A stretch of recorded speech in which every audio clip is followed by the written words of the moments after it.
அன்னவயல் புதுவை ஆண்டாள் அலங்கருக்கு பண்ணும் திருப்பாவை பல்வதியும் இன்னிசையால் பாடி கொடுத்தாலே நல் பாமாலை பூமாலை சூடி கொடுத்தாலே சொல்லு.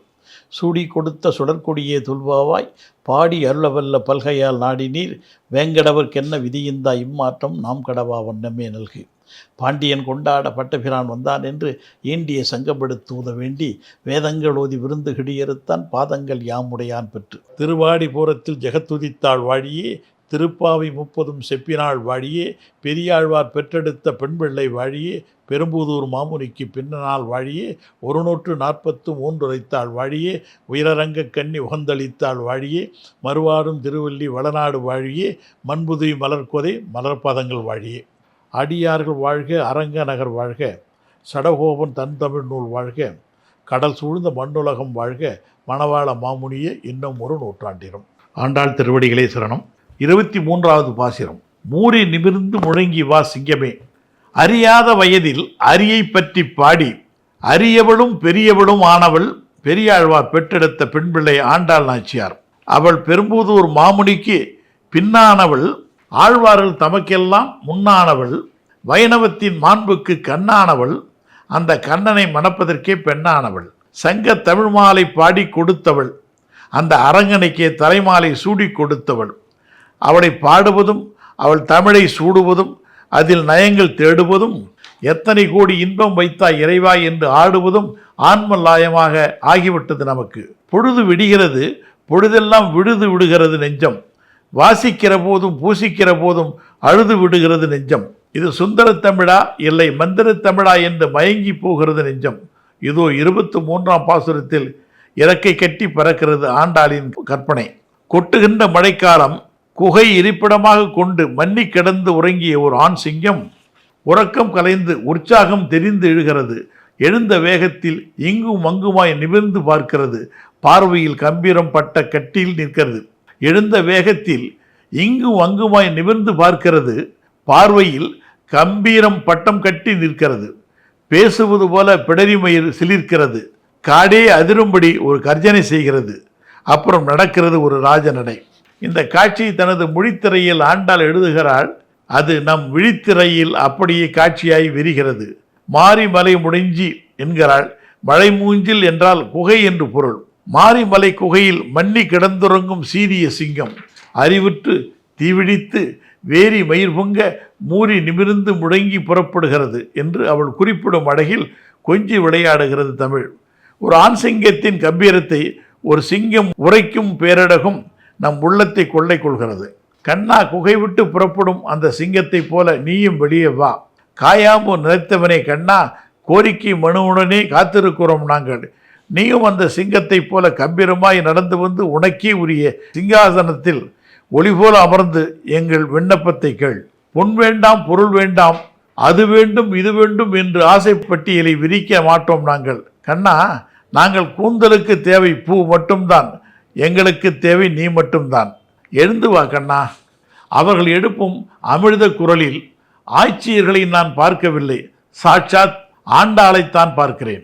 பற்றுக பற்றத்தான் பற்றினை அப்பற்றை பற்றுக பற்று விடற்கு என்ற வள்ளுவர் பேராசான் திருமொழியை வழிமொழிகின்ற பொருளடகும் அது வழித்தெடுக்கும் பயனடுத்திய திருமொழியை வழிமொழிகின்ற பொருளடகும் அதை வடித்தெடுக்கும் பயன்படுத்திய கம்பீர சொல்லடகும் ஆண்டாள் நாச்சியாரின் திருவடிகளில் நம்மை கட்டி போடுகிறது. மழைக்காலத்தில் மலையில் உள்ள குகைகளில் நெடுங்காலம் தங்கியிருந்து தன் பெண் சிங்கத்துடன் பொருந்தி தூங்கி கிடந்த அரும்பெருமையும் வீர சிறப்பு மிக்க சிங்கம் ஒன்று கார்காலம் முடிந்து விட்டது போல இருக்கிறது என்பதை பிற பிராணிகள் இடும் சப்தத்தால் அறிந்து உணர்வு பெற்று தெளிந்து சடக்கென எழுந்து நெருப்பு பொறி பறப்பது போல கண்கள் இரண்டும் சிவந்து கிடக்க தனது வாசனை வீசுகின்ற பிடரி மயிர் சிரித்தேட எல்லா திசையிலும் புரண்டு இடம்பெயர்ந்து தன் மீது படிந்துள்ள மாமிச கரைகள் எச்சங்கள் எல்லாம் வெளியேறும் வண்ணம் தன் உடம்பை ஒரு குலுக்கி கொண்டு நீட்டி குறுக்கி சோம்பல் முறித்து வெளியே வருவதற்கு தக்கவாறு தன் உடலை அமைத்து கொண்டு ஒரு சிங்க பார்வை பார்த்து நிமிர்ந்து தான் வெளிவருவதை மற்ற பிராணிகள் மிருகங்கள் எல்லாம் தெரிந்து அச்சம் கொள்ள வேண்டும் என்று கருதி ஒரு பெரும் கர்ச்சனை செய்து கொண்டு புறப்பட்டு வருவோம் அல்லவா? அதுபோல நீயும் கண்ணா, காயாம்பு போன்ற நிறம் மென்மையும் கொண்டவனே, உன்னுடைய பள்ளி அறையாகிய கோயிலினின்று வெளிவந்து நாங்கள் நிற்கும் இடமாகிய மணிமண்டபத்துக்கு வந்து இங்கே அமைக்கப்பட்டிருக்கும் முறையாக அலங்காரம் செய்யப்பட்டிருக்கும் சிறந்த அரியணையின் மேல் ஏறி அமர்ந்து நாங்கள் உன்னை நாடி எதற்காக வந்திருக்கிறோம் என்பதை சற்று நிதானித்து தெரிந்து கொண்டு அது நிறைவேறும் வண்ணம் எங்களுக்கு அருள் புரிய வேண்டும் என்று வேண்டுகிறோம் ஆயர்வாடு சிறுமியர்கள். முன்பு கண்ணனை யசோதை இளஞ்சிங்கம் என்று வர்ணித்த ஆண்டாள் இங்கே உண்மையிலேயே கண்ணனை ஒரு சீரிய சிங்கத்திற்கு ஊமை கூர்ந்து நோக்கத்தக்கது. அதற்கு சரியான காரணம் உண்டு. காடுகள் இல்லாத வெற்றிடத்தில் சிங்கம் பொதுவாக வசிக்காது. அதுபோல சிங்கம் வசிக்கும் காடுகளில் வேறு பிராணிகள் நுழைய நினைக்காது. எனவே காடுதானே வளர்ந்து வரும் சிங்கம்தான் வசிக்கின்ற காட்டை விட்டு வெளியே வந்து தனக்காக இரையை தேடிக்கொள்ள வேண்டும். அதுபோல பக்தர்கள் இல்லாத இடத்தில் இறைவன் இருப்பதில்லை, இறைவன் இல்லாத இடத்தில் உண்மையாக பக்தர்கள் இருப்பதில்லை. ஆனால் இறைவன் இல்லாத இடம் எது? அவன் எங்கும் நீக்கமர நிறைந்திருக்கிறான். எப்பொழுதும் காட்டில் முன்னும் பின்னுமாக பார்த்து கொண்டே உலா வரும் சிங்கம் மழைக்காலமாகிய கார்காலத்தில் வெளியே சஞ்சரிக்காது. மாலை முனைஞ்சில் மன்னி கிடங்கும் வெளியே வர முடியாததால் தன் பெண் சிங்கத்துடன் ஒன்றி பொருந்தி உறங்கி கிடக்கும். அதுபோல் நீயும் நெடுநாட்களாக நட்பிணையுடன் கோட்டுக்கால் கட்டிலே உறங்கி கிடந்தாய். நாங்கள் வந்து உன்னிடம் எதற்காகவும் இப்படி நிற்கவில்லை. எனவே சிங்கம் வெளியே புறப்பட்டு வந்தது போல் பள்ளி அறையாகிய குகை நின்று புறப்பட்டு வா என்று அழைக்கிறார்கள். இங்கே சீரிய சிங்கம் என்று கூறும்போது நமக்கு திருமாலின் நரசிம்ம அவதாரம் நினைவுக்கு வர வேண்டும். அந்த சீரிய சிங்கத்தையே அடுத்த அடியில் அவள் மென்மை குணம் கருதி பூவை பூவண்ணா என்று கூறி மகிழ்வதும் நினைக்கத்தக்கதாகும். ஒரு நாள் ஒரு அடியார் திருப்பதிக்கு சென்று புஷ்கரணியிலே தீர்த்தமாடினார். அந்த குடும்பத் தலைவன் குளத்திலே முழுகி எழுந்து மேலே கைகூப்பி கோவிந்தா என்று அவன் இரு கரங்களை கூப்பி அந்த குளத்திலே குளித்து கொண்டிருந்தான். கோவிந்தா என்று தவறாக சொல்லுகிறானே என்று சொல்லி கோவிந்தா என்று சொல்ல வேண்டும் என்று அவனை திருத்த முனைந்த போது அவன் மீண்டும் குளத்திலே முழுகி எழுந்து, கோவிந்தா, ஏழுமலையானே, ஒவ்வொரு வருஷமும் இதே நாளில் உனக்கு வந்து முடி கொடுத்து விட்டு உன்னை சேவிச்சிட்டு போகிறேன். போன வருஷம் போலவே இந்த வருஷமும் நான் சந்தோஷமாக இருக்க அனுக்கிரகம் பண்ணு என்று உறக்க பிரார்த்தனை செய்தார் அந்த பக்தர். அவரை திருத்தணும் என்று எழுந்தவன் உடனே அப்படியே உட்கார்ந்து போய்விட்டார். போன வருஷம் இந்த பக்தன் கோவிந்தா கோவிந்தா என்று சொல்லிதான் பகவானை கூப்பிட்டான். அந்த கோவிந்தா என்று சொன்னதற்கு ஒரு வருஷம் ஆனந்தமாக அவன் இருந்திருக்கிறான். இந்த வருஷம் போன வருஷத்தை போன்ற சந்தோஷம் தானே பக்தன் கேட்கிறான். இதை உணர்த்தும் அவரை திருத்தம் என்ற எண்ணம் மாறிப்போய் எம்பெருமானுக்கு நம்மிடத்திலே என்ன கருணை என்று நமக்கே சிலிர்த்து போகிறது.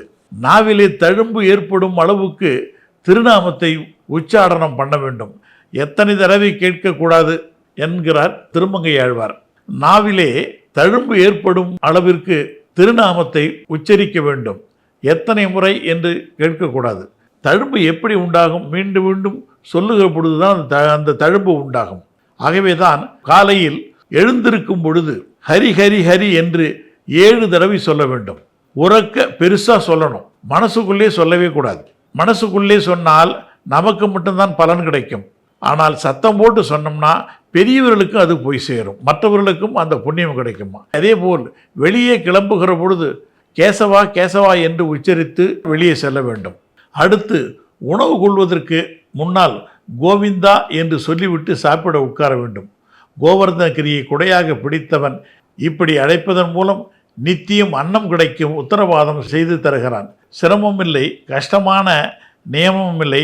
ஹரி, கேசவா, கோவிந்தா, மாதவா என்று எளிய நாமங்களை நாம் தினம் தினம் செய்கிற காரியங்களோடு சேர்த்து வீட்டில் இருந்தாலோ எந்தவித கூடுதல் முயற்சி இல்லாமலேயே நாம் சங்கீர்த்தனம் நடைபெற்று விடுகிறது. நாளைக்கு சந்திப்போம். நன்றி, வணக்கம்.